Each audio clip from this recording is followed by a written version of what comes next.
Okay, so tonight, y'all, we got Solomon. He has something that everybody can use, which is money, but he's going to share what you're going to need to be able to get funding because there are some, I guess, stipulations or rules and regulations or whatever. It's not like you can just get this money for free or whatever, but he's going to go through that step by step.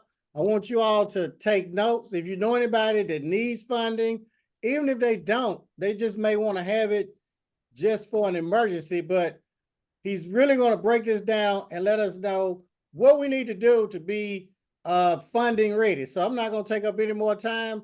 Solomon, the floor is yours. Incredible, incredible. Good evening, everybody. I'm just getting this set up. Drop a one in the chat for me if you already had a consultation with our team already. I just want to see who all has spoke to our team that's on tonight. Let me just add it real quick. So just drop a one in the chat, y'all.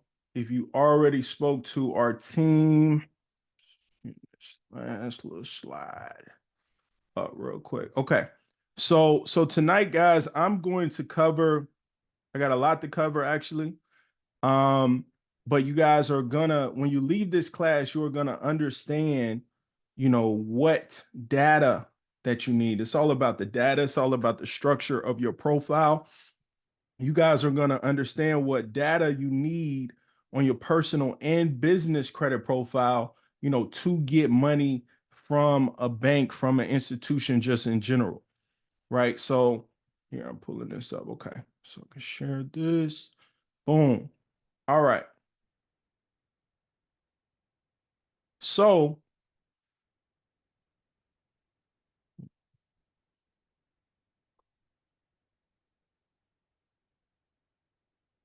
all right, guys. So I got a question for you guys tonight. My question is, what is money?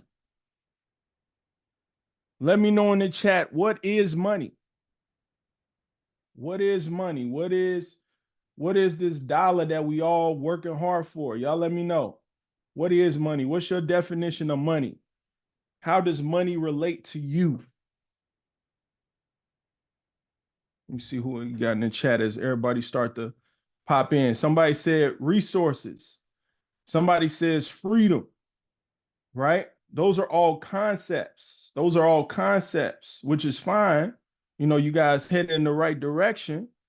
But let me know, what is money, right? What is money? What is money? And I'm going to break this down for you guys. So essentially, what we need to understand, y'all, is that money, all of us have big plans, right? All of us has big goals. Drop some twos in the chat if you got big plans, you got big goals, you got, big vision for yourself and your family, and you feel like just the capital is the only thing that's holding you back, right? Capital is the only thing that's holding you back.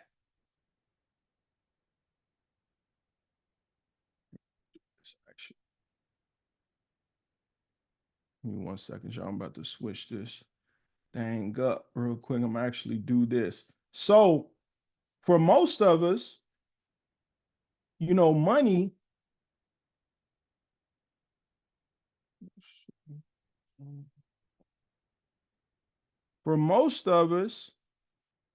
all we need, all we feel, you ever felt like all you need is 50. All you need is 100. All you need is a 200, and you'll be able to make a move and reach the level that you're seeking, right? For most of us, money is just a tool, that we need to get to the next level, right? But we work our whole lives chasing the bag, pursuing financial freedom, but folks need to understand what money really is. I'm going to give you guys a quick history lesson. So in 1971, President Richard Nixon moved us, the United States, off of the gold standard, right? This meant that the value of the US dollar was no longer directly linked to a specific amount of gold. Back in the day, you used to be able to take in the US dollar and go cash it in directly to a bank and get some money, right? But in 1971, they moved us off of what's called the gold standard, and now our money is backed by nothing other than good faith, right? In other words, our economy is ran by one big IOU.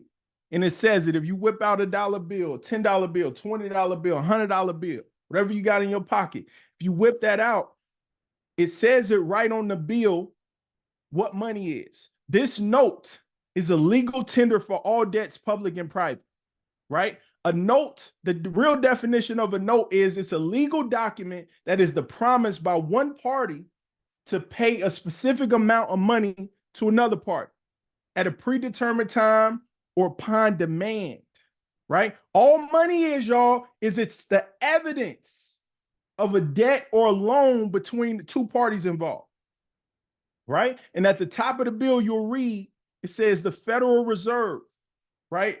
The Federal Reserve, that's who it belongs to. Drop a 1 in the chat if you knew that the United States had its own credit rating. Did you know? Y'all let me know. Drop a 1 in the chat if you ever heard this before. The United States has its own credit rating, just like me and you, right? And recently, their credit rating got downgraded from a AAA to a AA, right? And another thing that happened in 1971 was when Richard Nixon moved us off the gold standard, was the Federal Reserve gave the ability to print money. Right? It gave the ability to print money. Drop some ones in the chat if during the pandemic you heard like, oh man, you know, they passing it out. Trump passing it out. They printing money, right? They just printing money. They just, man, it seems like they just printing money, right? What you might not realize is the Federal Reserve only figuratively prints money. When the Fed decides to pour money into the system, y'all, it's all done electronically, right? So it credits the deposits to the members of his bank, right? But tonight, I want you guys to understand that the biggest printers of money are you and I, right? We are the money printers. We are the source. Banks operate under a system called fractional reserve banking. Fractional reserve banking. This means that banks are required to hold a certain fraction of their deposits as reserves, but they can loan out the rest. So every dollar you put in the bank, they can loan out 9 times that dollar, right? But the confusing thing that people think, the money that banks loan out is not directly taken from people's deposits, right? Most people think that, oh man, I put $1,000, I put 10,000, I put 100,000 in this bank.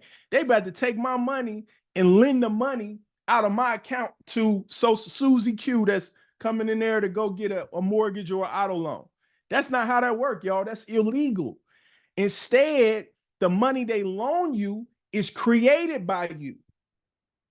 Catch that. The money they loan you is created by you when you sign the loan agreement, which creates what's called a note, right? Which is money, and then it's just credited to your account. But in our society, in our system, y'all, this gives us the ability to do what? Leverage. You heard of that before, right? Leverage other people's time, leverage other people's money, leverage other people's resources. We have the ability to leverage, right, the bank's money, figuratively speaking.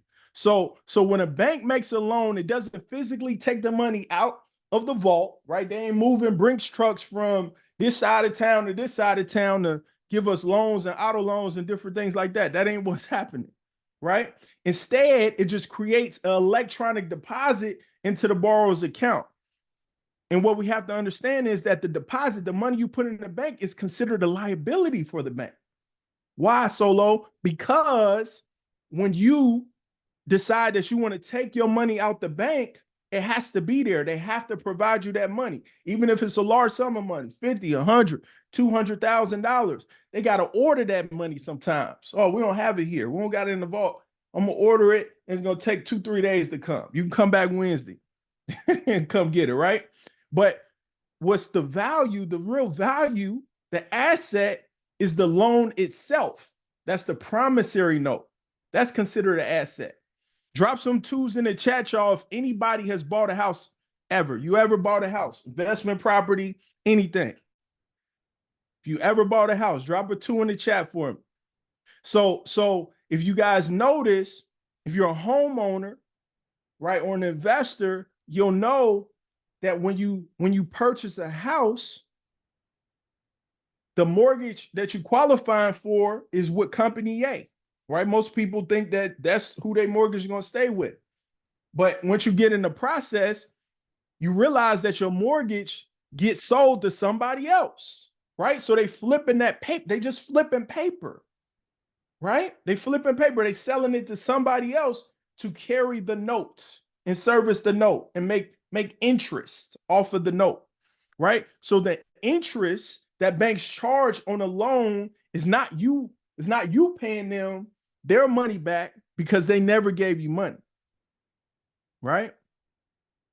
They gave you your money, the money you created when you signed the note in the loan. The interest is just like a service fee, y'all, for managing the risk associated with lending. This is how banks make their profit. So you might be wondering, like, all right, Solo, like, all right, you come in, millionaire barber community, talking all this promissory note stuff, all this money stuff, but like, how is this going to help me get myself set up to get my school and really start balling and making the real money?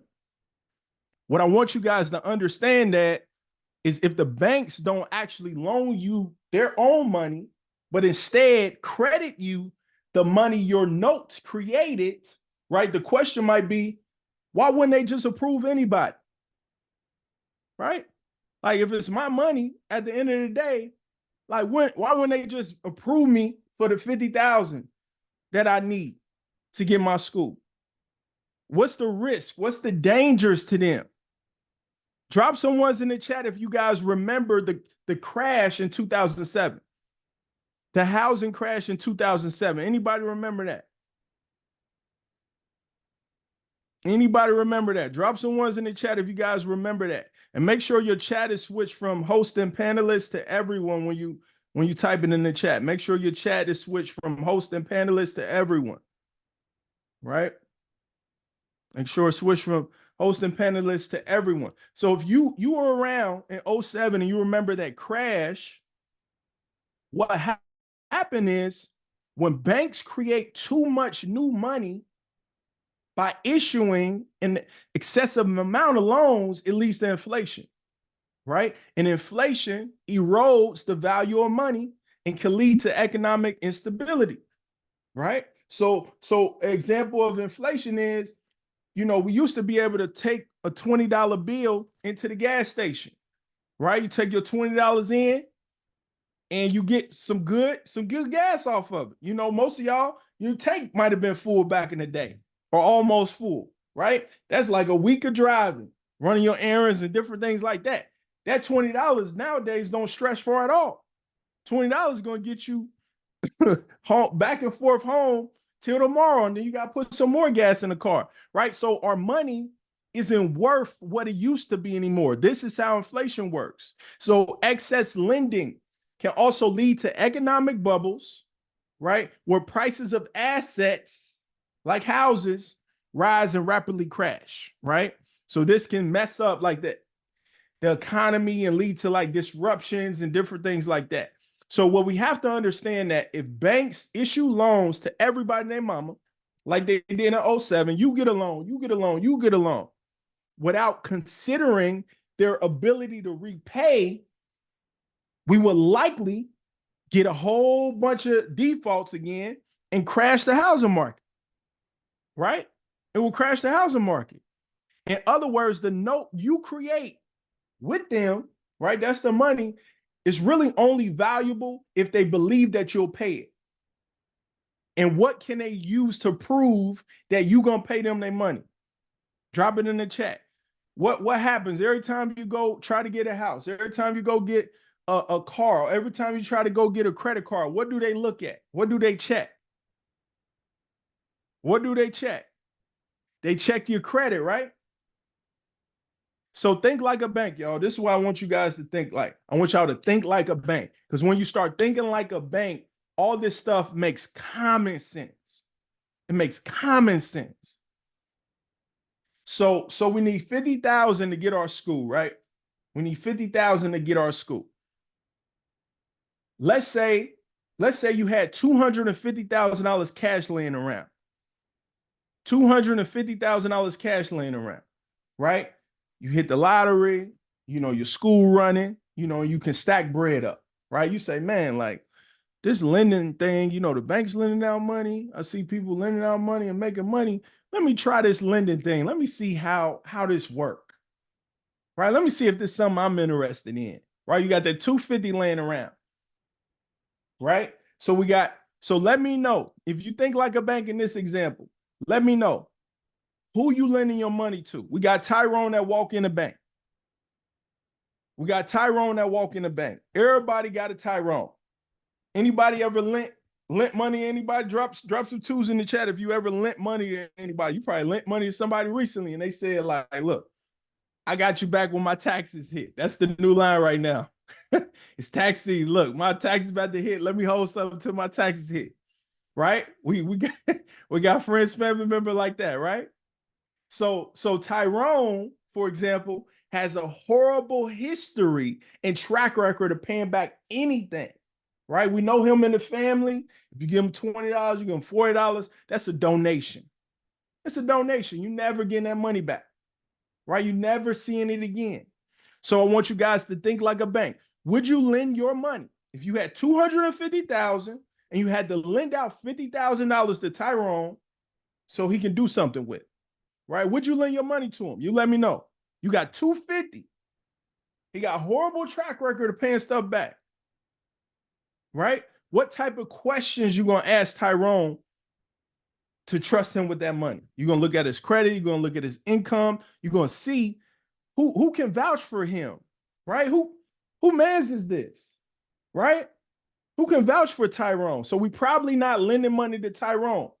Number two, Charles, he got a great credit history of paying things back. Anything that he borrowed, he paid back. But the most Charles had borrowed and paid back was 5,000, right? Was 5,000. That's it. You know, he got a good job, right? Different things like that. But the most he's borrowed is 5,000. Charles come in looking for 50 of your money. Are you going to lend it to Charles? Think about that. Number three, you got Mike, right? You got Mike. Mike got a great history of paying stuff back on time, right? Anytime he's borrowed money, he's always paid it back on time.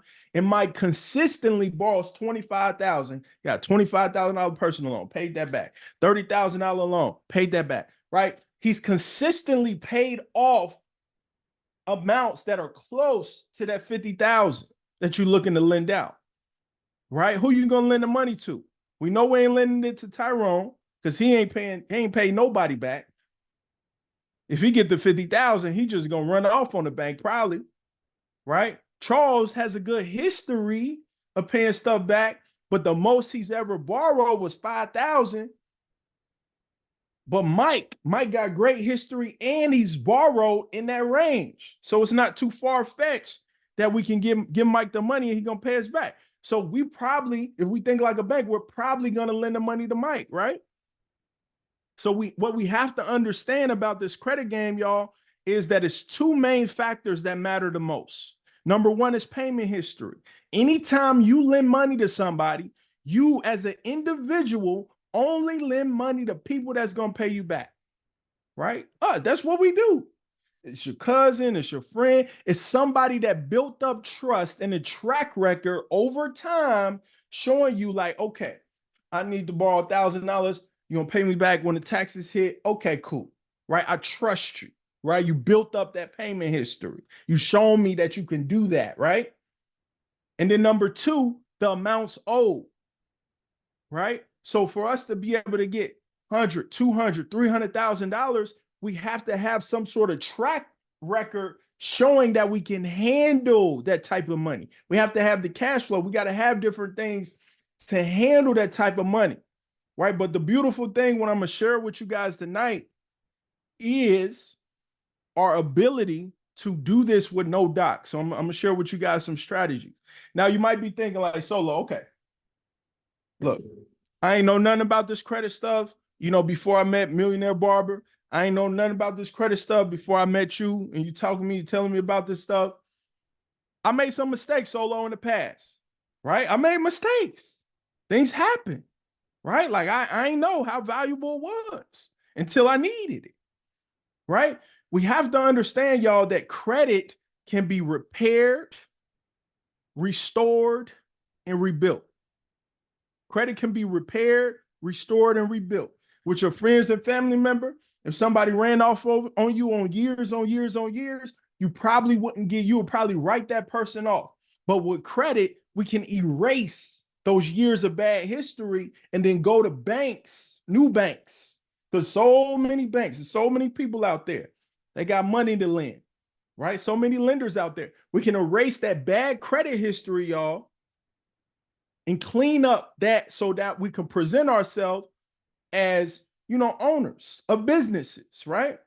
Official owners. When we walk into the bank, they throwing money at us, right? So we have to understand how we're going to structure this. So it's important for us to understand that the system that we're in, the clock resets about every 7 years, depending on your state, 10 years, right? I don't care if you got a bankruptcy on there. I don't care if you got charge-offs, all these things. If you do nothing from the date of the thing that the last activity of that account, it should fall off in about 7 years. But the beautiful thing about this in this country is that we have credit repair, right? We got credit repair. We can speed up the process, right? We can speed up the process. So we have to understand, y'all, that that's a formality, right? That's a formality. You know, you have to present yourself properly to the bank to be able to get big money, 50,000, 100,000, 200,000. You don't just walk in the bank, you know, with jacked up stuff and think that they about to give you large sums of money unless you're willing to pay crazy interest rates, right? If somebody going to give you money with bad credit, it's going to be crazy interest rates. So here's the thing. This is what I want y'all to do here. We're going to follow this. We're going to follow this here. So number one here, share my screen here. Number one, this is what we're going to do. You need to know where to check your credit, right? It's where to check your credit.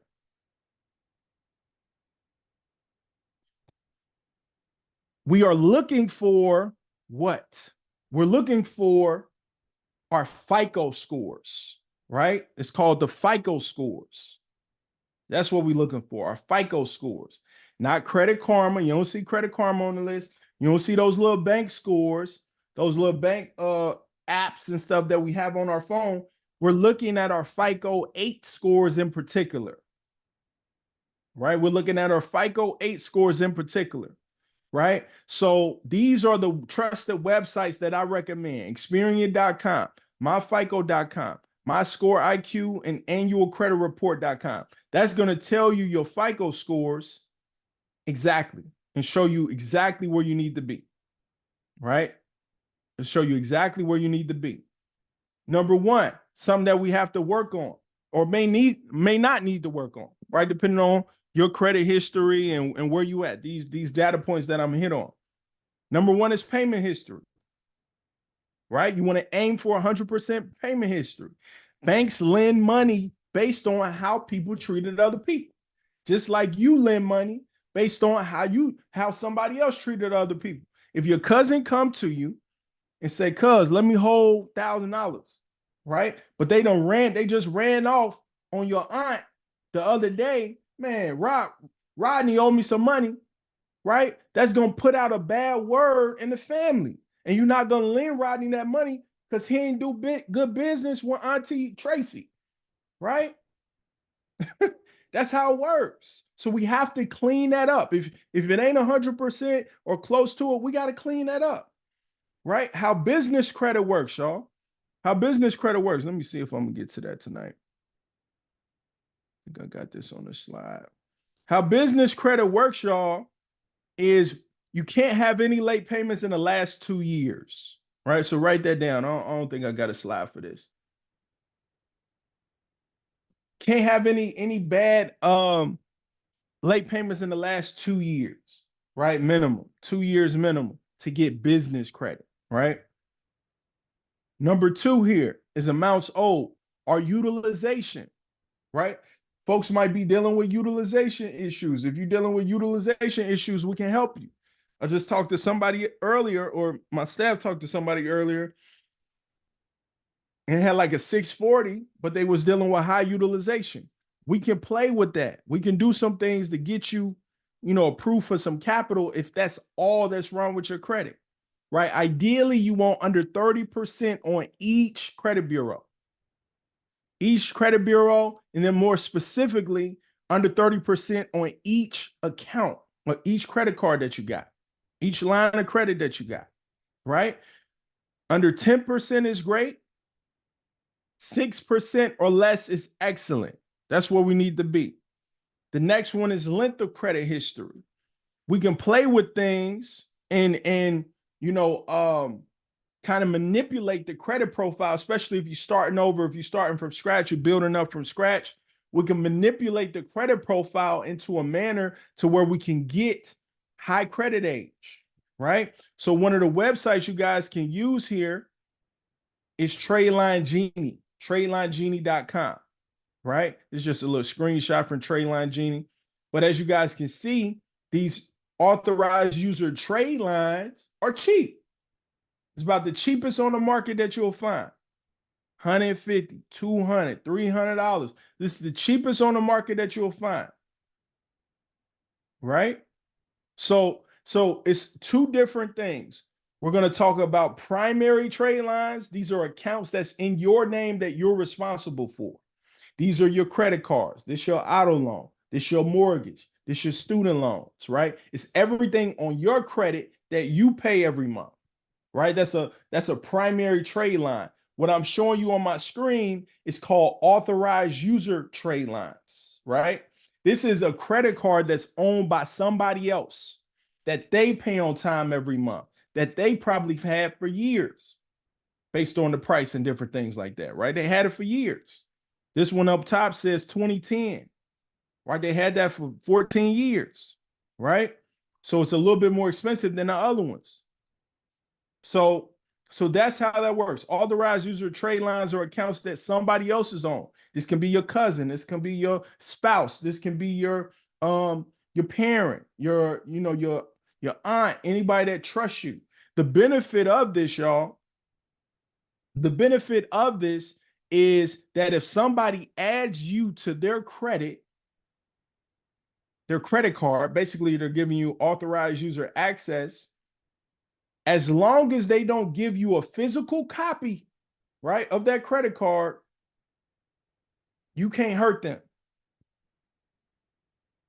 I'm gonna repeat that again, right? If your cousin, if your spouse, if anybody that trusts you, your parents, your siblings, if they add you as an authorized user on their credit, the only way they can hurt themselves by doing that, it won't affect their credit at all. The only way it will affect their credit is if they give you that physical card and you start shopping on it. That's the only way it could affect it, because they're going to have to pay it at the end of the month, right? Because they're responsible for it. It's in their name. They're the primary account holder. I hope that makes sense, right? The next data point we have to think about, y'all, and consider is the total amount of accounts, right? The total amount of accounts. The more, think about it like this. How many people, if you had to go borrow some money, how many people have you built relationships with to have the ability to go borrow $500, $1,000, $2,000, $3,000, like whatever the number is? The total accounts is the amount of relationships you've established to be able to get some money from. right? So we want to have like anything under 4 accounts on the credit side of things is considered a thin profile. It's considered a thin profile, right? We want to have 5 or above, right? 5 open primary accounts. Again, primary accounts are accounts that's in your name that you're responsible for. Credit cards, lines of credit, auto loans, mortgages, student loans, things that's on your account, on your credit profile that you're responsible for in your name. So we want 5 or more. The next one, we want 10 or more, right? Is the goal. So 5 or more is okay. 10 or more relationships is great. And 21 or above is phenomenal. 21 or above is phenomenal. So Solo, I don't have any cards on my profile. I don't have much on my profile. What do I need to do? What do I need to do? What you can do, y'all, is you can go to this website, pedalcard.com. Pedalcard.com. You can go to pedalcard.com, right? And you can get you a credit card that's going to help you start building some credit, right? It's going to get you a credit card that's going to help you start building some credit, right? As you can see, it says, welcome to credit. No experience needed. So if you got a blank profile, so long, I got 1 or 2 accounts on my credit. You want to start building that credit up. You want to start building that credit up. And this is one of the first places we can go to start building that credit. The second place is magnum.bank.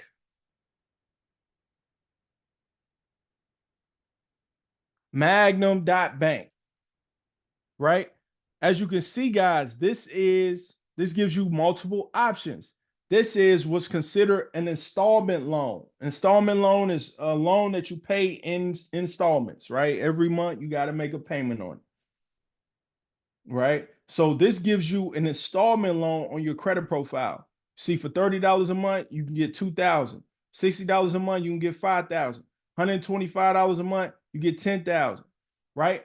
And so on. The best they have on here is the $350 one, right? The $350 one. And the cool thing about this is that this is like a savings account. So you get your money back. They're going to take like some administrative fees and stuff like that, but you can get your money back as you build the relationship with them.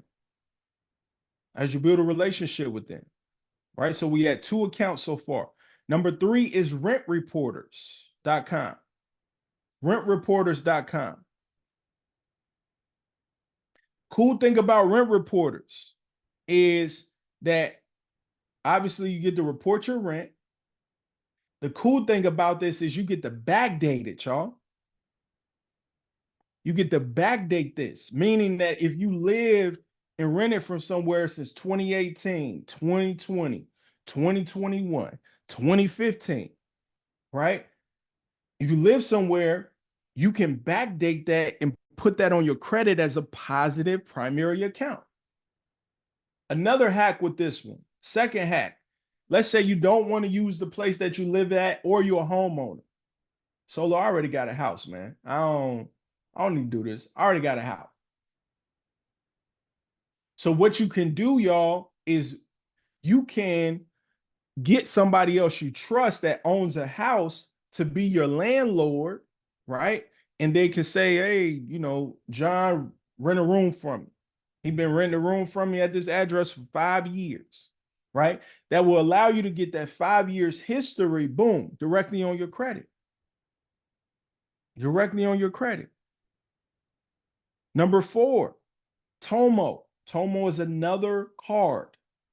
This is considered a charge card. A charge card. Solo, what's the difference between a charge card and a credit card? A charge card is a credit card, basically a credit card that you have to pay back in full at the end of a specific term. It can be a net 30, which means you got to pay it back in 30 days. It can be a net 60. It can be a net 90, right? But this is a net 30. So you got to pay this back in full. Whatever you charge on that card, you have to pay that back in full at the end of 30 days. The way Tomo determines your limit is by how much they connect to your personal bank account, right? So it determines your limit. It goes up to 30,000, and it would determine your limit based on how much money you got going in your bank account, how much money you got sitting in your bank account, right? So that's the Tomo credit card. That's number 4, right? We're working our way to 10 accounts, and we're building ourselves up, right? Number 5 here is Tomo Boost. So they have a account here that you can get another up to 30,000 report on your credit, and they have different pricing. So this one costs. This one is like no, $49 is the middle package and $99 is their top package, right? So the better that product is, the better, the more money you get report on your profile. So the more you pay, the more money you get put on your profile. This allows you to use your utilities. This allows you to use your Netflix and your stuff like that, Hulu, all that stuff that you watch or may watch.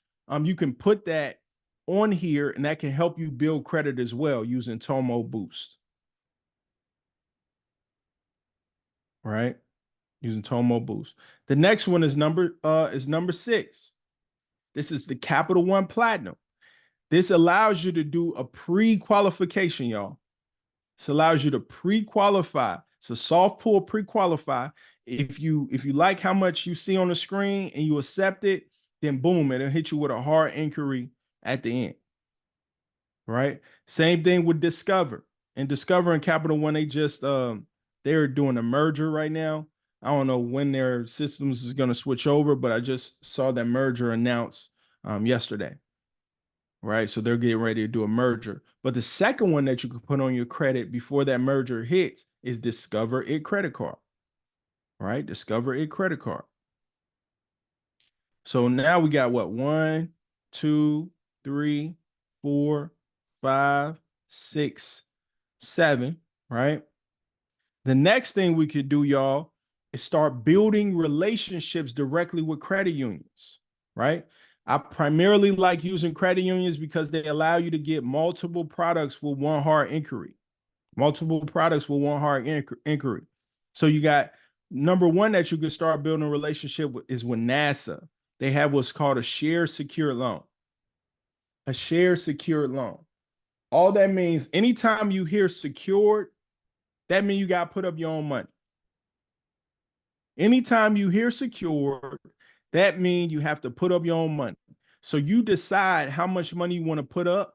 For my example, I think it goes as low as maybe like 500 or something. Somewhere in there, 500. I think maybe 250 in some situations. But you decide how much money you want to put up depending on your budget. I'm going to show you guys how to use that same money to build multiple relationships with these credit unions.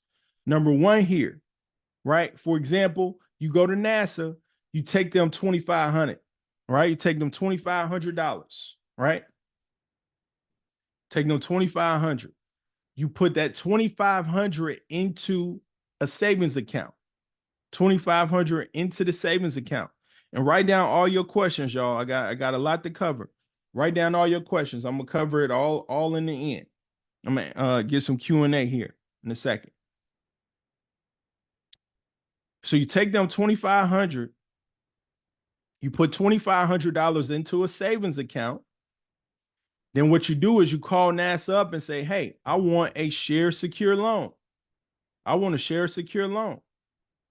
What NASA is going to do is they're going to give you $2,500 back in the form of a loan, right? So you got $2,500 in your savings account, and you got $2,500 in your you got $2,500 frozen in your savings account, and then they're going to lend you a brand new $2,500 out of their money, right? Out of their reserves, right? So now you broken even. You ain't spend no money. 2,500 You've got 2,500 of your initial deposit frozen in your savings account, and they lent you back another 2,500. What I will want you to do at that point, y'all, is you're going to pay up 90% of that loan. So you're going to give them 90% right back. Here, 90% right back would be $2,250. So you're going to have a $250 loan that you're going to be paying on monthly payments, $10, $15, $25, something like that, whatever it is. Sometimes some of these savings secure loans, basically, if you pay it up, the 90%, you pay it up like that, sometimes you don't even have to make a payment for, 6 months, 9 months, whatever it is. But I would want you still kind of making some payments just to chip away at it and get it down and get it all over with. So how this is going to work, make sure y'all following. So basically, like I said, you put $2,500 in the savings account. They're going to give you a $2,500 loan to match, right? So you're basically putting up your own money to get a loan. Solo, why in the world would I want to do that? You want to do that to build a relationship. You build a relationship because this institution is going to give you some money after you build a relationship, right? The credit game is all about relationships, y'all. All about relationships, right? So we want to build a relationship. Turn this on. Okay, build a relationship. So we got $2,500 in that checking account, and we're gonna pay them 90% of it. So we're gonna walk away with $2,250, right? And we're gonna have $250 loan still at that bank, right? And then small monthly payments on it. We're gonna take that $2,250, and then we're gonna go to another credit union, DCU, right? DCU is we're going to do the same thing at DCU. We're going to put $2,250 in that savings account. You're going to call them and say, hey, can I get a savings secure loan? Boom. They're going to approve you for a savings secure loan. You are going to take that $2,250 savings secure loan that they just approved you for, and you're going to pay up 90% again. Right? You're going to pay up 90% again. And what I'm going to do, if that's okay, Chin, can I do that on this webinar thing? I don't know let me see. Okay, I can't do that. Never mind. I'll just answer the questions at the end. I was about to have y'all on mute just to make sure everybody following. But I'll just get some questions answered at the end. So essentially, we got that $2,250 that we just put in that savings account. We're going to take that $2,250 and we're going to pay them up 90%. We're going to walk away from that bank with $2,025. So what we're going to take to the next bank, we're going to have a remaining balance of $225, like I said, with small monthly payments. Then you're going to go up to some of y'all's favorite, Navy Federal, right? They got a savings secure loan. They call it a pledge loan, right, at Navy Federal, right? You can get a savings secure loan, aka the pledge loan at Navy Federal. So essentially, with that there, what you're going to do is you got that $2,025 from that last credit union. You're going to take it to Navy Federal and you're going to do the same thing, right? You take that $2,025, put it in the savings account, call them, ask them for a savings secure loan, aka the pledge loan.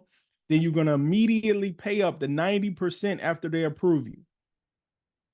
Right? This whole strategy may take you a couple of weeks to do because there's going to be a little time delay in between them, reviewing your application to approve you and different things like that. Right? So it may be a couple of weeks to run this play. Maybe like 3 weeks, something like that, 2-3 weeks. So essentially, after you get that money again, you pay up 90%, you're going to have a balance of $1,822, right? Remaining. $1,822 remaining. You're going to pay up, you're going to have a $202.50 balance. You're going to pay on that, and you're going to have $1,822 in your pocket that you can walk with. Now, basically, I will want you to do is I will want you to go back after 6 months, right? You're going to pay this stuff on time, 225, pay that down, 202. You're going to pay that down for 6 months, right? Same thing. Pay this down for 6 months. It should be small amount of money, y'all. $20, $30, $40, something total like that. It shouldn't be that much money a month, right? We're going to take that money. We're going to pay these folks back down over 6 months. On the 7th month, we're going to pay it all off, each place. We're going to pay it off, each place, right? What happens? Drop it in the chat.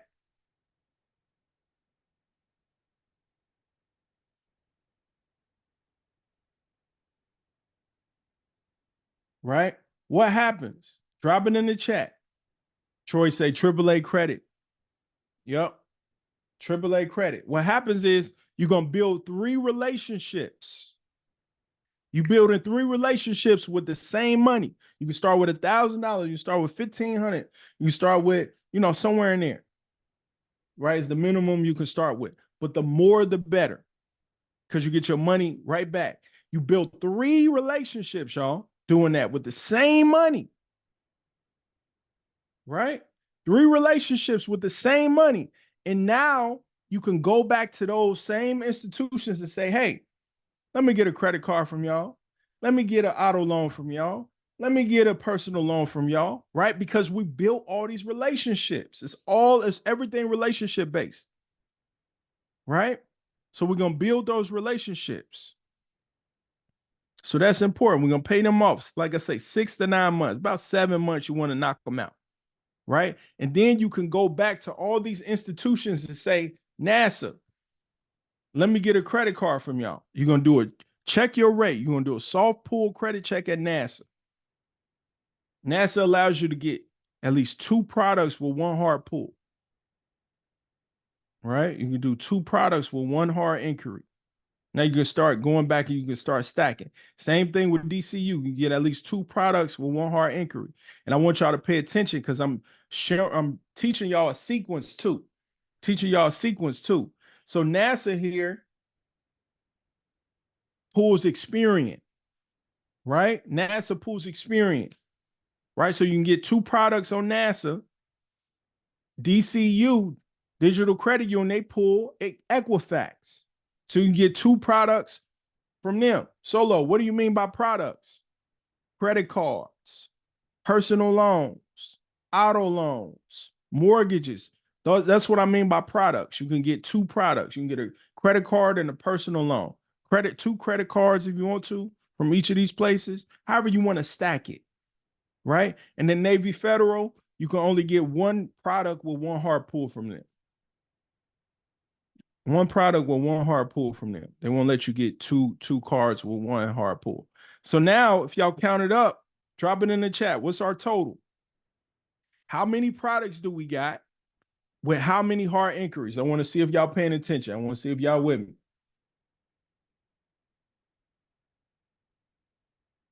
How many products total can we get with how many hard inquiries? I want to see if y'all paying attention.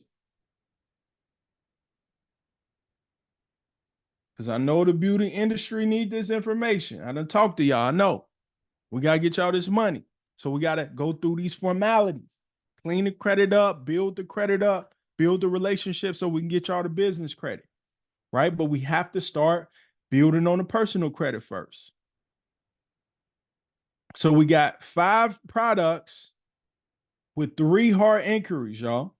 5 products with 3 hard inquiries. Boom. Right? Most people would apply and get 1 credit card at a time and get one inquiry here, 1 inquiry here, 1 inquiry here. They just keep going. But you can stack. That's why I like credit unions. Allows you to stack multiple products and get them with 1 hard pull. Right? So that's how that works. That's a sequence. That's how that works. Chan, do me a favor. Can you unmute them or somebody raise their hand? Yeah. If you got a question, raise your hand so it's easier for Chin to navigate. And then, because that's the personal credit. I'm gonna switch to business credit, but I want to give you guys the opportunity to ask me any questions you have about the personal credit side real quick. So if anybody got some questions, just raise your hand for Chin on the or put it in the chat, however y'all need it, just so he knows who to allow to speak. Y'all don't see anybody with their hand raised. I don't see nobody either. Y'all good? Y'all with me there? And I mean, I'm explaining everything pretty good. Okay. All right, Cedric just raised his hand. Okay.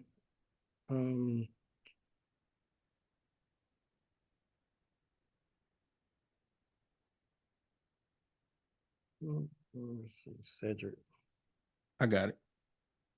All right, I did it. It allowed me to do it. What's up, Cedric? Hey man, how you doing, man? I'm doing phenomenal. How you feeling? I'm wonderful, man. It's so ironic this information come at the right time. I got a square loan from my business. Mm-hmm. And so what I'm looking to do now is trying to use this as leverage. And one of the things I was gonna do is get a secure credit card. I also was looking at some trade lines because I'm in desperate need of a car right now. Okay. But what I wanted to do is one of my clients was telling me about taking the money, taking it out of my account and putting it back in my business account every week to show that my business was generating this type of money and that would give me leverage to getting a loan with using my business. But I see that you're doing the same thing on the personal side with the secure credit card. Mm-hmm. Well, now some of these were secured. Some of these, so we did the secure loan. That's why I was breaking down. Oh yeah, That's secure credit card, secure loan. Yep. All right. Yep. Yeah. So, but the concept is the same. Concept is same. Bingo. Yep. Yeah, that's all. I was just looking at your concept, and I didn't know NASA lend neither the digital credit union. I didn't even know about that.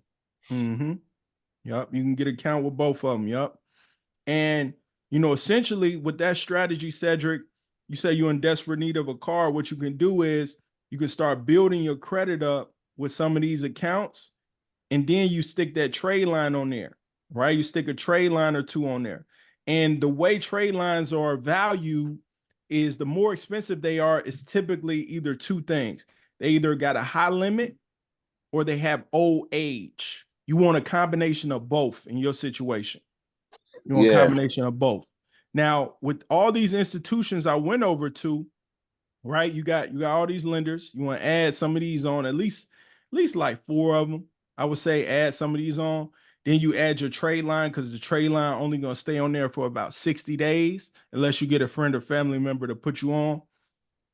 They typically only report for about 60 days. And then at that point, you can go, do a soft pull. Here, I'm going to give you some extra lenders. You can do a soft pull credit check with NASA, right?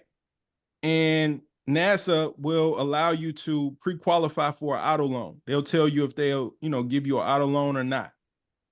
So you got NASA, and then you can also go to PenFed. PenFed to do the same thing for you, right? Allow you to pre-qualify for an auto loan and let you know up front before you get a hard pull. And then the third bank you could check out is Navy Federal. They do pretty good at getting people auto loans as well, but they're going to do a hard pull on you. They ain't going to do no pre-qualification. But they do pretty good at getting an auto loan. Yeah, that's who I was looking at. Navy, and I got ViStar. I'm here in Jacksonville. But yeah, I got Navy Federal and I got ViStar. Okay. For sure. You can check out them other ones too and do a soft pull with them. So what was the other one outside of you said Penn? What was that? PenFed Credit Union. That's PenFed and then NASA. You said Penn, like P-E-N Fed? P-E-N Fed. Yes, sir. All right. Yep. PenFed.com or PenFed Just Credit. Google it. Just Google it. PenFed right. Credit Union. I don't know if it's .com or it's yeah, I think it might be .com, but just Google it. It'll pop up. PenFed. P-E-N Fed. Yep. And run those plays and you can get yourself an auto loan, start building that credit, and then come see me in a couple of months and we can work on getting you that business credit for your business, so you can get that business credit card at 50,000. Sounds good. Troy, talk to me.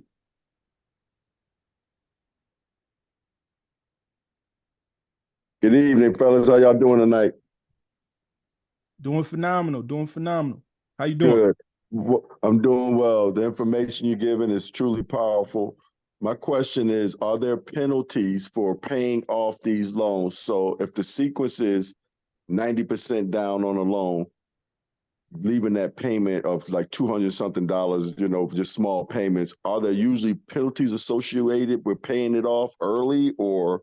No, sir. The reason why I don't recommend that you pay it off too early. So it's not a $200 loan. It's a $200 loan, but not a $200 payment. I want to make sure that's the difference, just so everybody ain't get mixed up. But essentially, it's not a penalty for paying off early, Troy. I just want you to build a relationship for a couple of months, because the older your relationships are, Troy, the more money you can get, right? So let me give you this example. Who your oldest partner? You got a partner for 20 years?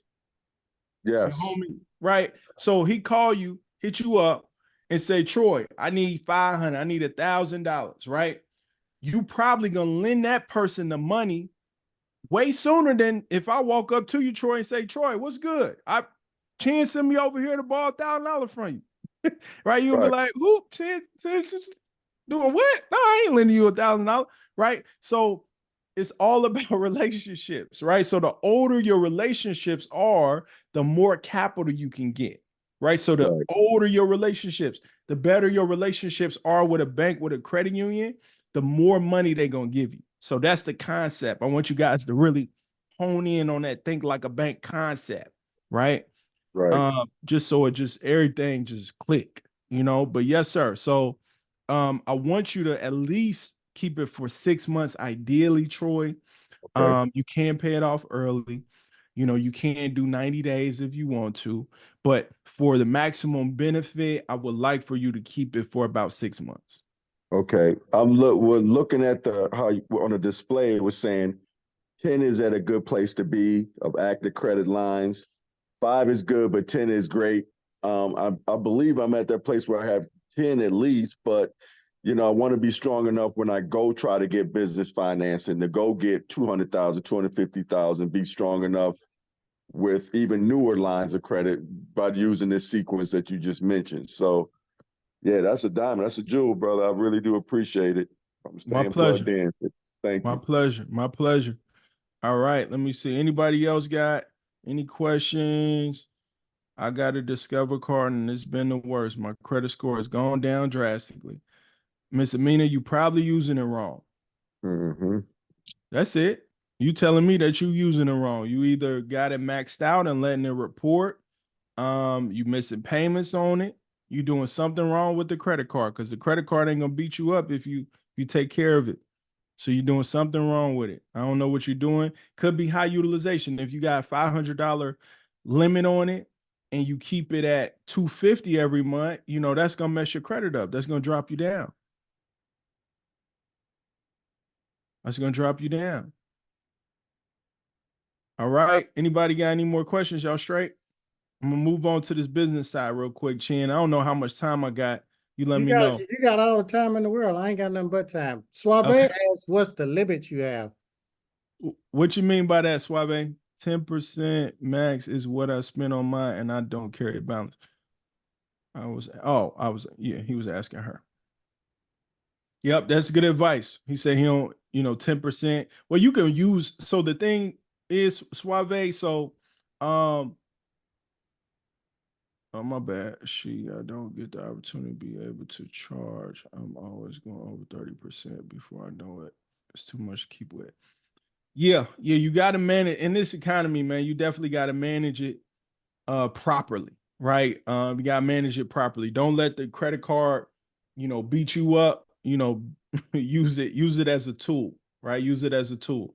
So, you can't be carrying a lot of balances on it. Only borrow what you can pay, right? Only borrow what you can pay. Debt servicing is super important. Debt servicing is super important. So yeah. I'm gonna move on here. Let me move to the business side real quick. So essentially,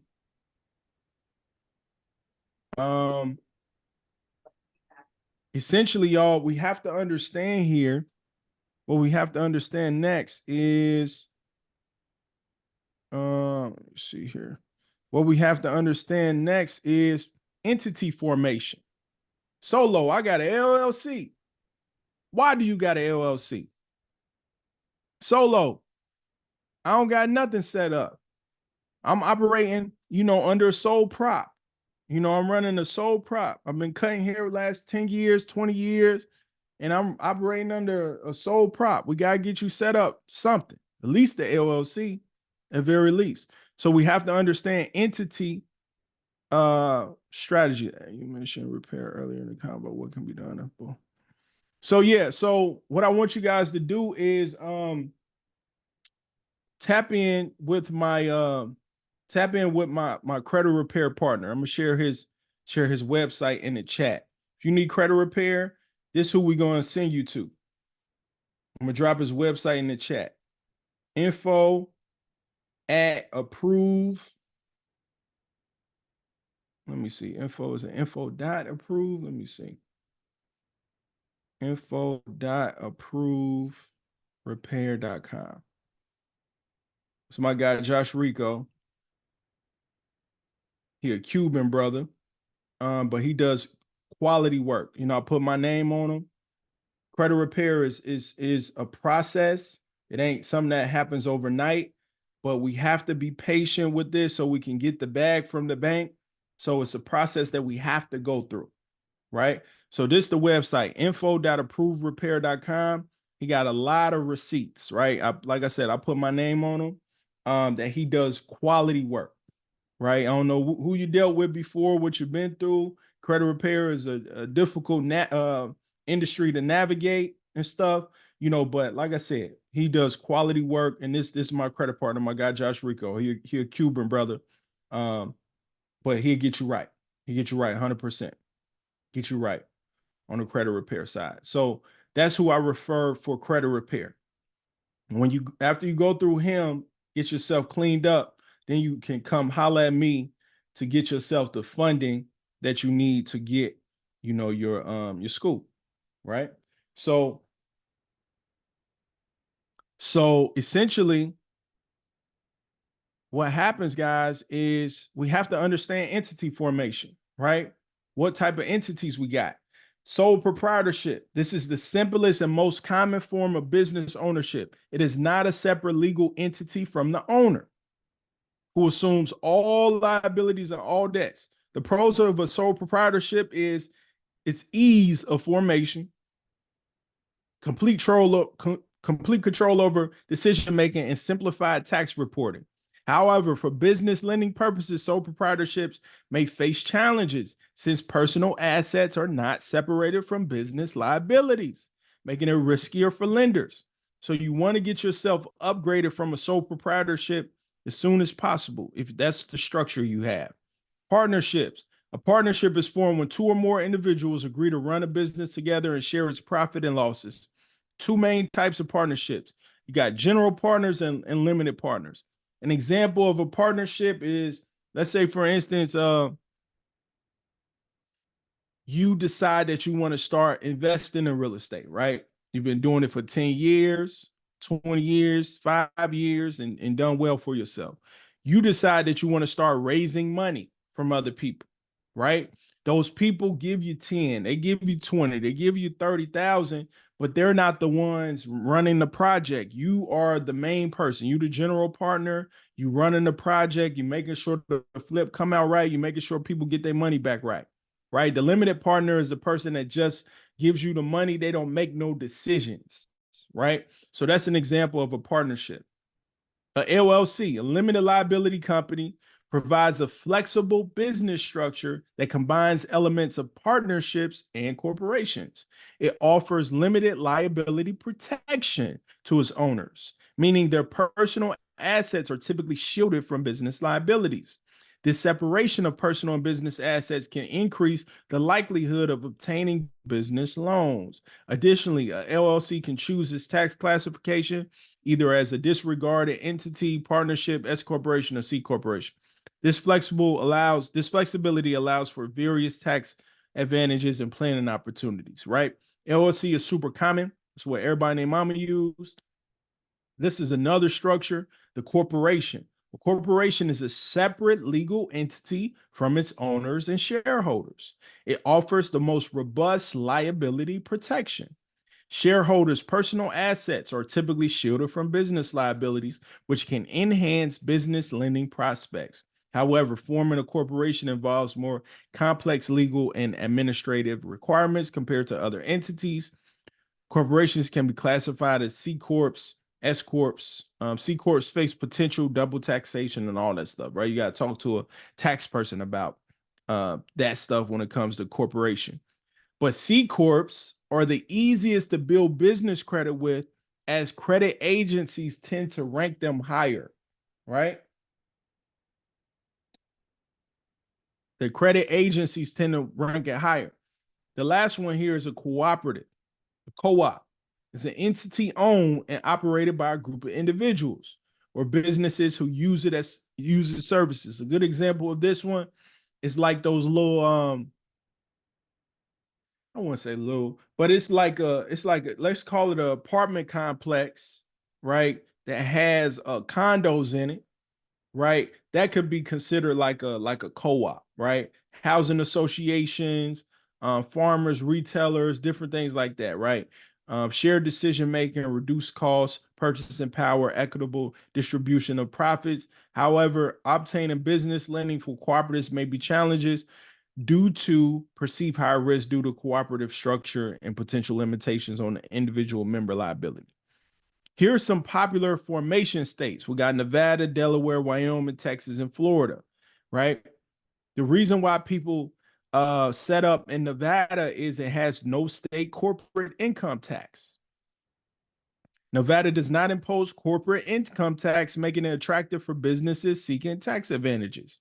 Also, Nevada has asset protection, right? Robust asset protection laws allowing businesses to shield their assets from creditors and potential lawsuits. Also, privacy and anonymity. Anonymity. I can't pronounce that tonight. Privacy and anonymity. Nevada offers privacy protection by allowing nominee officers and directors, enhancing confidentiality for business owners. All right, so Nevada's a good choice. Delaware is another good choice.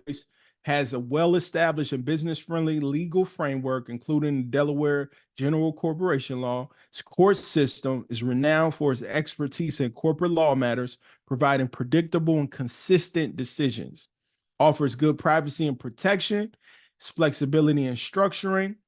Wyoming got low filing fees. Wyoming has low filing fees and minimum state level taxes, making it very cost effective for business formation. You got strong privacy protection, allowing the use of nominee officers and directors, ensuring privacy and confidentiality for business owners. Flexible business structure. Wyoming offers flexible business structures such as LLCs, corporations, series LLCs, and so on. Next one here is Texas. Great economy and infrastructure down here. Another one is no personal income tax, right? Texas does not levy personal income tax, which can be advantageous for business owner. It's an entrepreneurial culture down here as well. Florida, favorable tax climate. Florida has no personal income tax or corporate income tax, reducing the tax burden on businesses and individuals. All the super rich folks are in Florida because they don't want to pay no taxes. Or over in Hawaii, a lot of them, or Puerto Rico, pardon me, due to taxes. Florida maintains a pro-business regulatory environment, thriving market and tourism, and so on. So those are a couple good states. For resources, entity formation, and different things like that, you can reach out to Anderson Business Advisors. They're pretty good. If you need to start a brand new LLC, this website, howtostartanllc.com, is helpful. Another thing, Nolo has a lot of resources and information as well, right? So here's a couple steps to setting up your business. I'm going to show you how to set up a business. If you don't have one set up, here's how you set your LLC up without paying anybody. Number one is your business name. Choose a business name that's not considered high risk, right? You want to avoid business names that have investments, that have trucking or real estate or any of those type of things. Use words like enterprises. Use words like solutions. Use words like management, right? Those are safer words instead of you don't have to put what your business does in the business name all the time, right? So keep that in mind. Next thing is the SIC codes and NAICS codes, right? Let me pull this up real quick. So go over this real quick.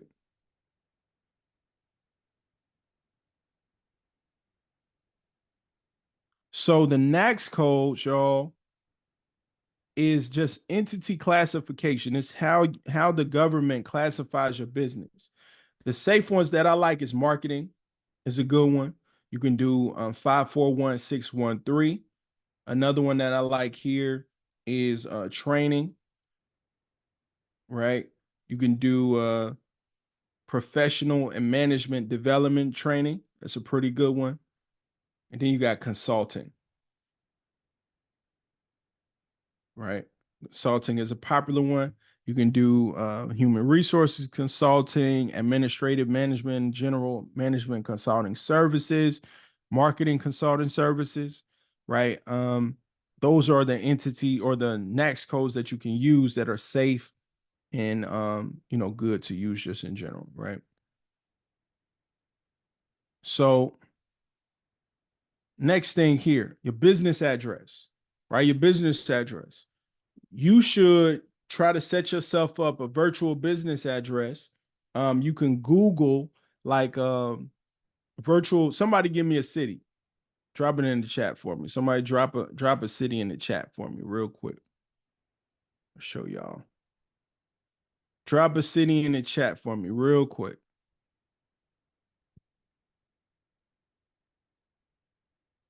OKC, okay.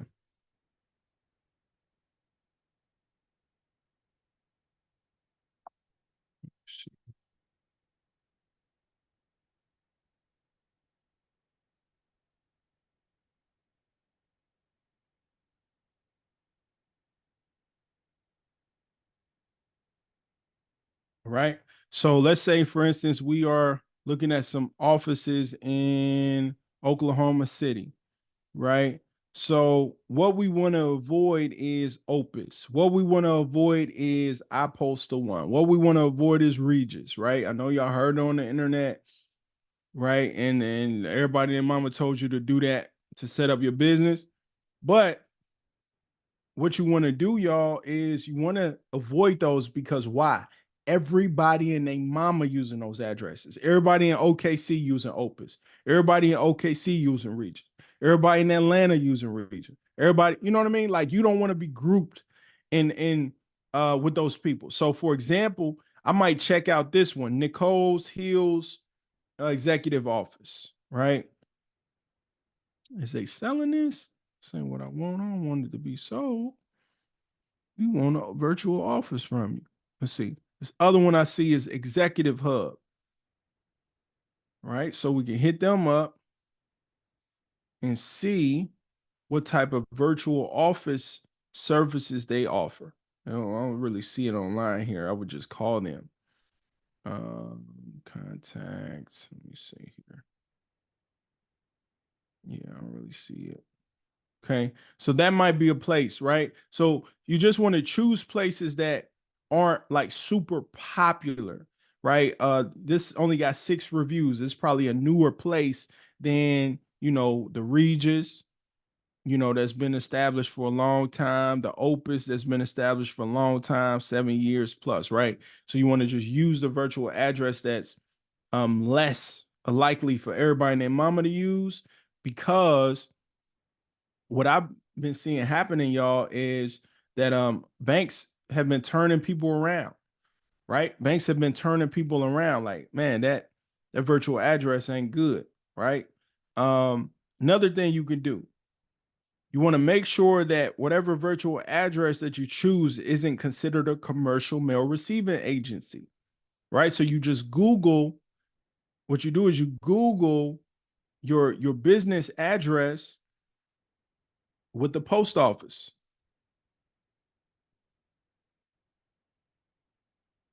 You Google your business address at the post office, right? And that'll tell you if your business is considered a commercial mail receiving agency. That's your UPS stores.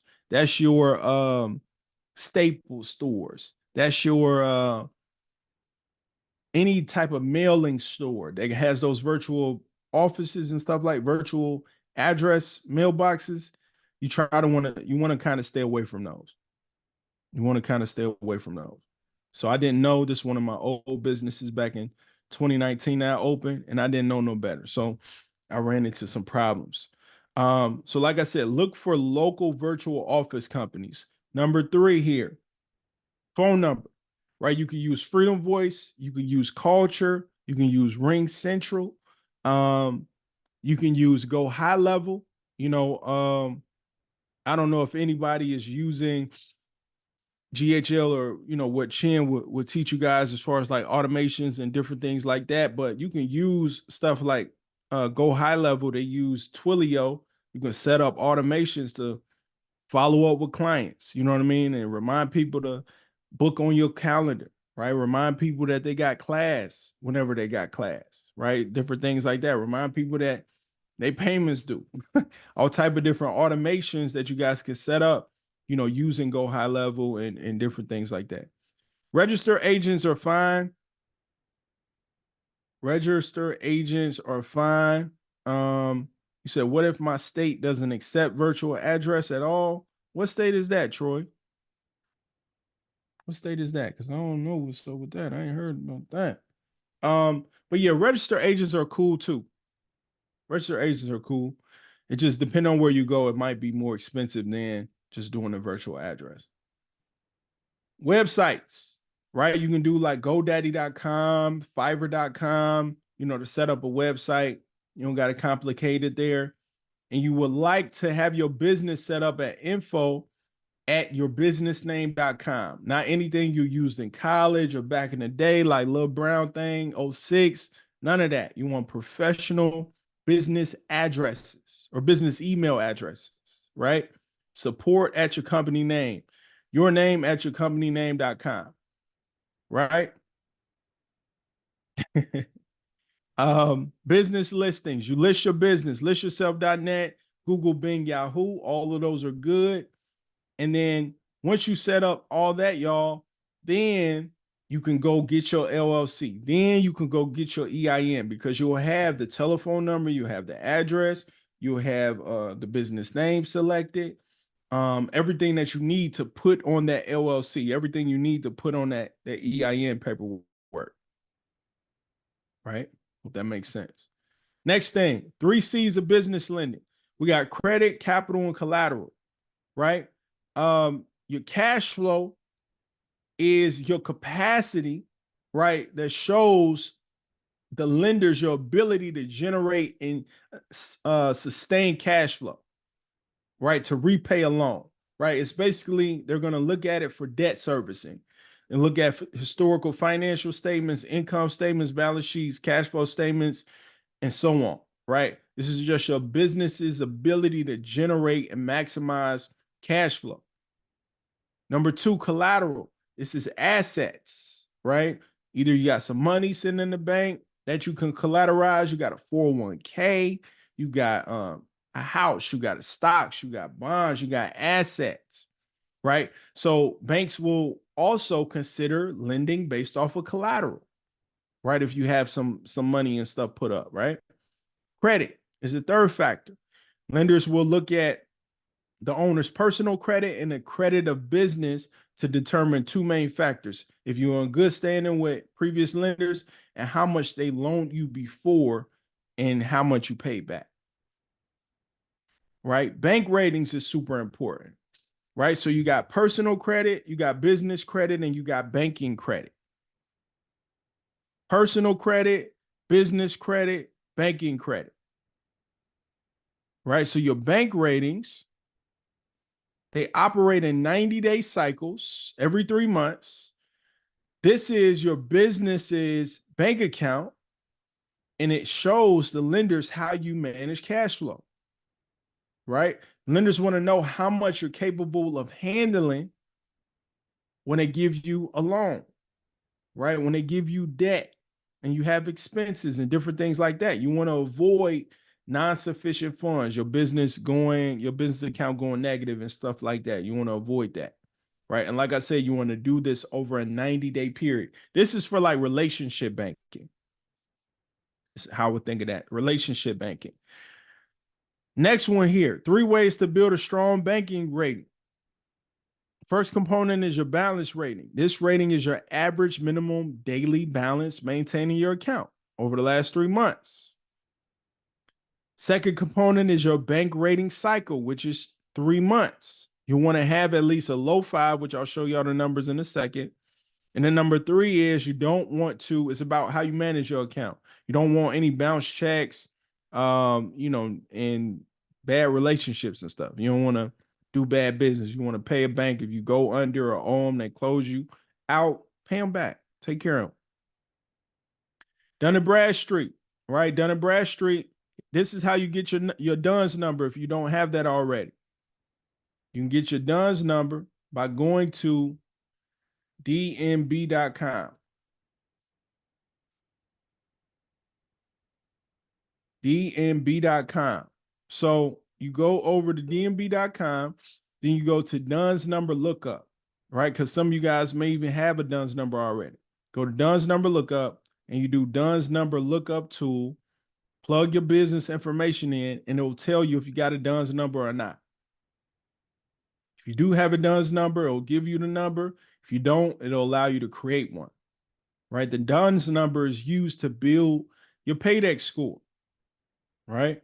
It's used to build your paydex score. Next one on the list. After you got your DUNS number set up, you can start checking your business credit.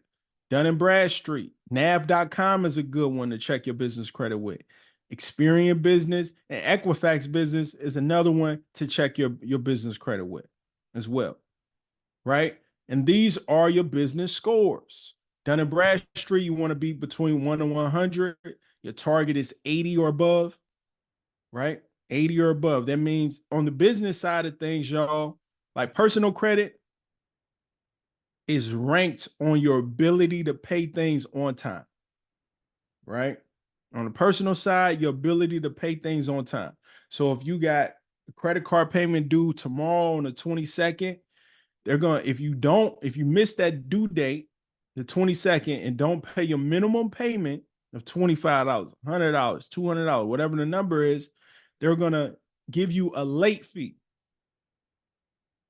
But you will not get a 30 days late, right, and it mess up your credit until the 22nd of the following month, right? 30 full days, right? You have to be 30 full days to get a late payment on your auto loan, 30 full days to get a late payment on your credit card or mortgage. So as long as you make the payment before the 30 days, right, you good. It's not a good practice to have, like pay it super late like that, but sometimes we got to deal with different things. The economy is the economy, right? We just got out of pandemic not too long ago, right? But you need to know how to strategically do that. You have enhanced encryption. I don't know why that's there. Next one is Experian IntelliScore, right? Experian IntelliScore, your target is 75 or above. Equifax score, you got 300 to 580. The target is 490. FICO SBSS, 1 to 300, target 140. Credit Safe score, target 71 or above. right? Target 71 or above. So yeah, here are some ways to start building some business credit, y'all. Right? Building business credit. You got office supply companies, technology, electronics, wholesale suppliers, business services, construction and business supplies, automotive fleet. These are the type of industries that you can use to build business credit. Here's some tier 1 accounts that you can use. FedEx, Crown Office Supplies, NAV. So NAV, they have two accounts now. They just added what's called the NAV Prime. Right? They just added what's called the NAV Prime. So with the NAV Prime, it's like a little, I think it's a little charge card or something that they got. I haven't used it yet. Pull it up real quick.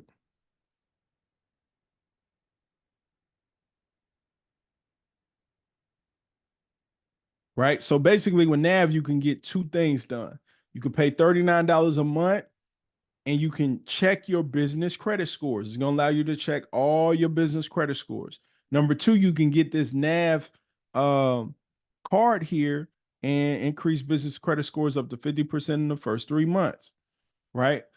So this allows you to build business credit effectively and efficiently as well. Like I said, it's a charge card. What I said a charge card was earlier. You basically, whatever you charge on that card, you got to pay it off in 30 days, primarily. Right? That's what I mean by a charge card. Pay whatever you charge, whatever you owe, that's what you got to pay. Right? Next thing. Oh yeah, okay. Next thing. We got tier 2. Well, here, let me go back. So you got 2 NAVs that you can do. That's 2 accounts. Dun & Bradstreet, you can add for $149. Then you got your Uline, Quill, Granger. Some of these may or may not report. So I primarily would recommend like a secured fleet card, right? You can do a secured fleet card to kind of start off, or these other ones, FedEx or Crown Office. You want at least 3 to 5 of these accounts that I'm going over to generate a paydex score and start building business credit. Best Buy, Home Depot, CDW, Micro Center, T-Mobile / AT&T, Sunbelt, Connection.com, Floor & Decor, BP, Arco, Wexshell. These are tier 3. So you got to climb that ladder.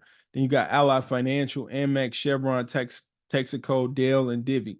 To the brother that was talking about getting an auto loan, if you would establish a business credit, oftentimes you can get an auto loan under your business name, which is, a tax write-off and things of that nature, right? As long as you use it 50% for business services, which most of us are as business owners to and from back to work and different things like that, you can write off a lot of the taxes. Here are the data points for business credit. Okay, I did have it on this slide. So Chen says, Solo, my people need at least 50,000 to get these get their schools, right? At least 50,000 to get their schools. This is what you need to bring me. It's a 680 business credit program. This is the minimum. You want a 680 minimum. With the 680, you can get 5 times your strongest personal card that's over 2 years old, right? I showed y'all some ways to speed it up by adding the trade lines on there and put some age on there, right? But these are the data. This is primarily what they're looking for. I've seen this the fastest I've seen and the lowest I've seen, right? Well, actually, I'm gonna read this off to you first, and then I'll give you the lowest I've seen people get in the game, right? But these are just for the best results. 680 or above on all 3 credit reports, right? Maybe you got 1 credit score over 700, right?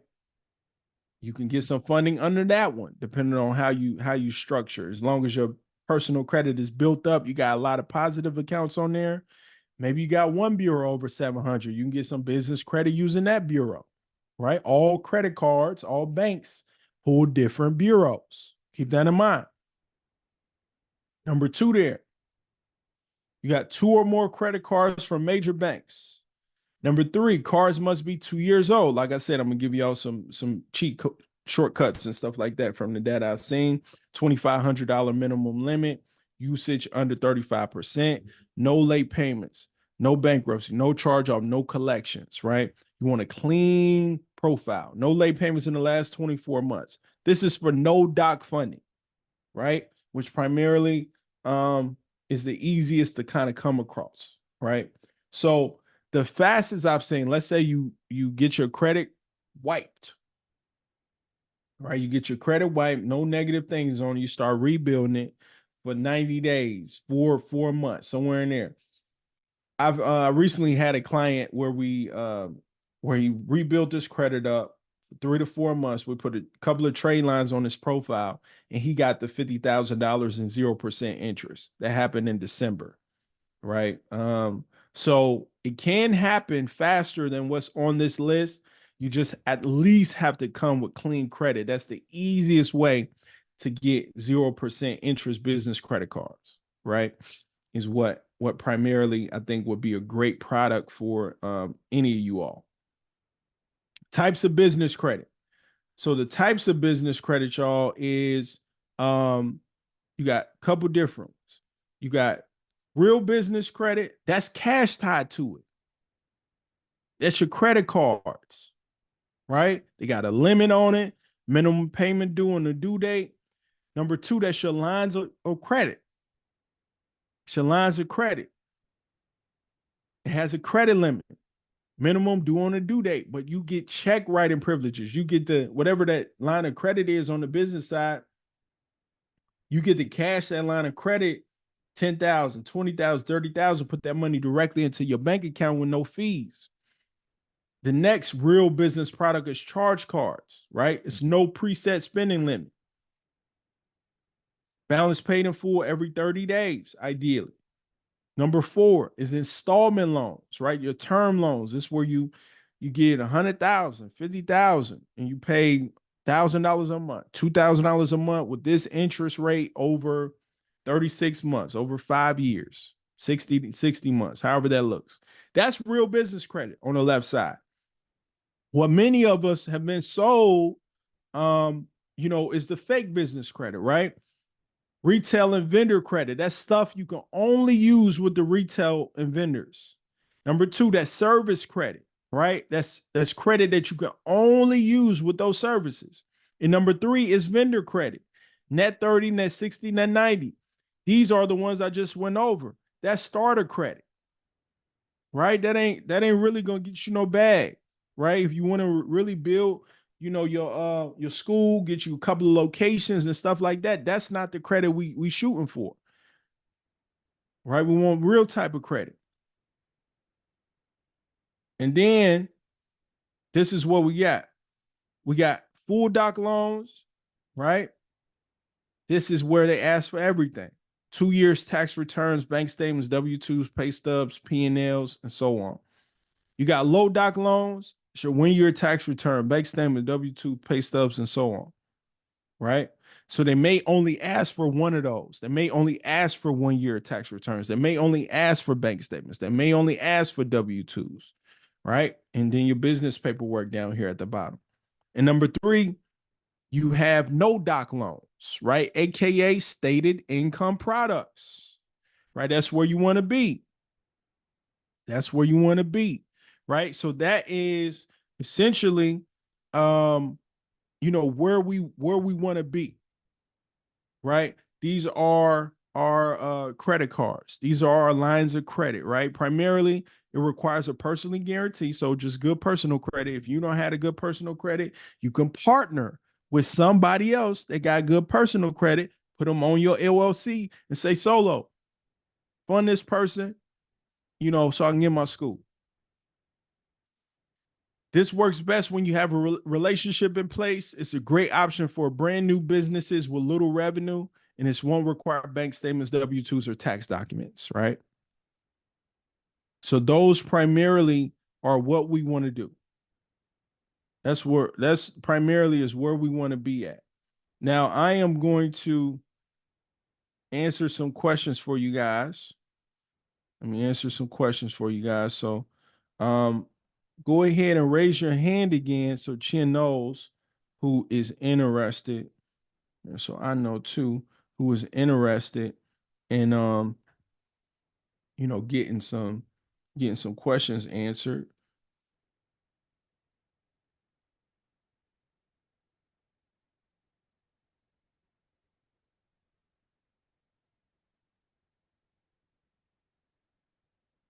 Right? Anybody got any questions for me? Anybody got any questions for me? Let me see here. A couple of questions in the chat, I think. In the chat. Okay. Let me see here. How to get this, need my business established. I don't even know what part I was at for that question. Anybody, how much should you spend close to your max credit limit? Meaning if you have an $8,000 limit, how much total should you spend out of that amount and then make on time payments in order to maintain your good credit? So it's two options, right? Let's say you needed to spend that $8,000 every month. If you pay it off in full, every month, you maintain your good credit and you pay no interest on it. If you have to carry a balance, you want to be under 20%. Right? Folks on the internet might tell you 30%, but I tell you 20%, because once you start creeping up around 20%, that's where you start losing more points on your credit. All right, so stay under 20%. So 8,000 credit card, do the math on that. 2,000, for example.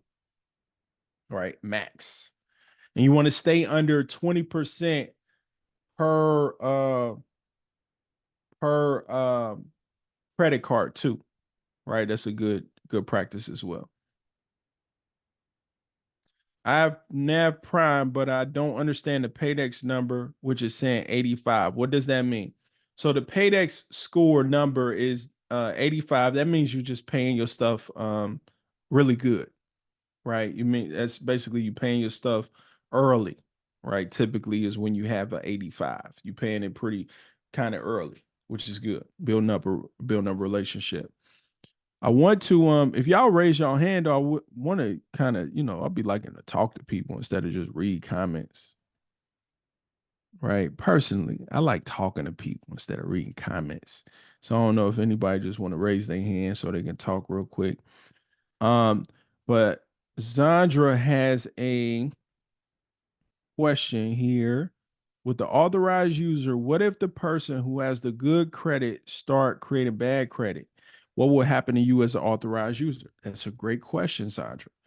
You basically never want to get on somebody's credit card who's shaky, right? If they start paying missing payments and stuff, that's going to drop your credit score. It's going to mess you up. Great question. So yeah, that's the only thing you got to worry about. That's why you got to vet the person or buy it. If you buy it from a reputable company, then you should be cool. But yeah, you never want to get on somebody's credit that's shaky. Alicia, how you doing this evening? Hello, good this evening. Thank you. Thank you for all this information. This is right on time. Incredible. What you got? What type of questions you got for me? Hey, my question was, I was mentioning how I have the NAV Prime and the number is stating 85 and I didn't understand I didn't even understand how I got there because my personal credit is shot. Yeah, so it's two separate things. Your business credit is basically your ability to repay and maintain those accounts on time.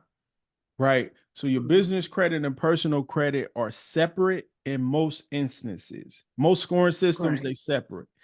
But the issue is you can't just use your business credit to go get 50, 100, 200,000. You can't do that. You have to have good personal credit as well, to accompany your good business credit scores that you built to go get majority of money that's out there. Now, the only caveat to that is if your business is generating more than $25,000 a month consistently, you can be approved for credit, right? Business credit. The issue is that you're going to be subject to what? Higher interest rates, right? If the lender assesses you as a risk, they're going to charge you higher interest rates, and they would assess you as a risk based on credit score. Right. Okay. So, we can fund you if you're doing $25,000 or more a month, but the interest rates and the terms might be not as favorable. And I never want to put nobody in a bad situation to where they can't maintain it. Right. It don't make sense. We want to use other people's money to make money. Right. We don't want to put ourselves in those situations where we just getting ourselves in debt. That don't benefit us. We only want to have the mindset of using other people's money to make money. If you can't use somebody else's money to make money, don't borrow it. But in this program, that Millionaire Barber got set up for you guys, get you to school, boom, rolling, get your grants and start making your money. But yes, ma'am, we got to get that personal credit situated. So definitely reach out to Josh Rico, and then just mention that you were referred from Millionaire Barber or Solo the Funder, and he'll take care of you guys. Okay, I will do. I just booked the consultation, so hopefully I'll be hearing from him soon. Incredible. You got anything else for me, Miss Alicia? No, that's it. Okay, incredible. Well, you have a wonderful night. Definitely appreciate your questions. Thank you. Who else we got? Who else we got? Y'all straight? Y'all good? I give y'all some game. Drop some fires in the chat. Drop some in the chat if you guys got some value tonight. Let me know. If anybody got any questions, definitely ask them. But I'm happy you guys got some value tonight. Seeing them fires come through. Let's go. My pleasure. So you guys know where to find me. Got my information here. Solo the Funder. I'm building out my YouTube channel, but I'm pretty big on Instagram there. If you guys are in position or you need help building out your business credit, you like, Solo, I don't got time to do none of this stuff. Just help me out. You just text funding.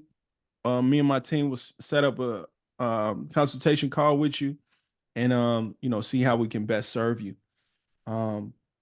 And just let us know that Millionaire Barber sent you over, and we'll take care of you. All right, guys, I think that's it. It's my IG's on the screen. Solo the Funder, SOLO the Funder. All right, thanks Solo for coming on here and sharing all that good information. So I know they got a lot of stuff. I know they learned a lot. Heck, I learned a lot of stuff I didn't know. Now we always leave our guests with their hype song. So